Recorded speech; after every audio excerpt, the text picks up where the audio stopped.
श्री स्वामी समर्थ सर्वांना. कसे आहात सर्वजण? सर्वांचं खूप खूप स्वागत आहे निकिताच्या ब्लॉगमध्ये. तर आज आम्ही बनवत आहे मसाल्याची चटणी, म्हणजेच कांदा लसूण चटणी. मम्मीने ते सगळा खडा मसाला भाजून घेतलेला आहे कढईमध्ये.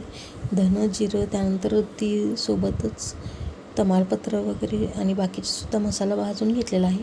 आणि त्यानंतर इथे मी आणि पप्पांनी मिळून इथे आल्याचं वरचं साल काढून घेतलेली होती आणि आलं किसून घेत आहे.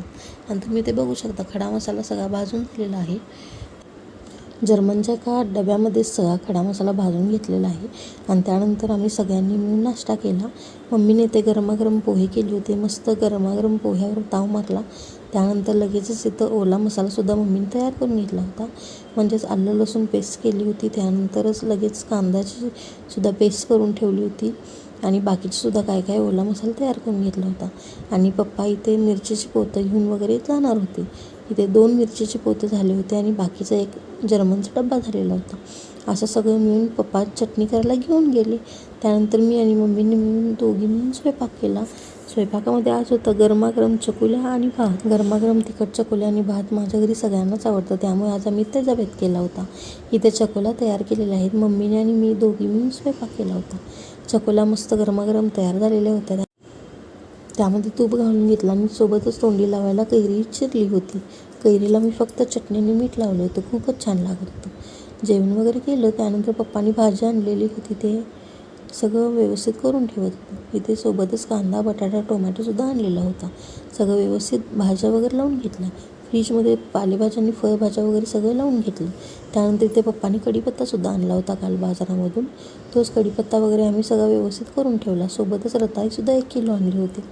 रताळी मम्मीला खूपच आवडतात, त्यामुळे घेऊन आली होती. आणि इथे सगळं व्यवस्थित ठेवलं. त्यानंतर आंबाडीची भाजी निवडत बसलो होतो. आंबाडीची भाजी निवडून झाली. त्यानंतर सोबत लगेचच मेथीचीसुद्धा भाजी निवडून घेतली.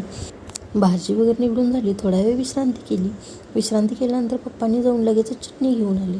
चटणी इथे तुम्ही बघू शकता, खूपच छान झालेली आहे. कलर खूपच चांगला आलेला आहे.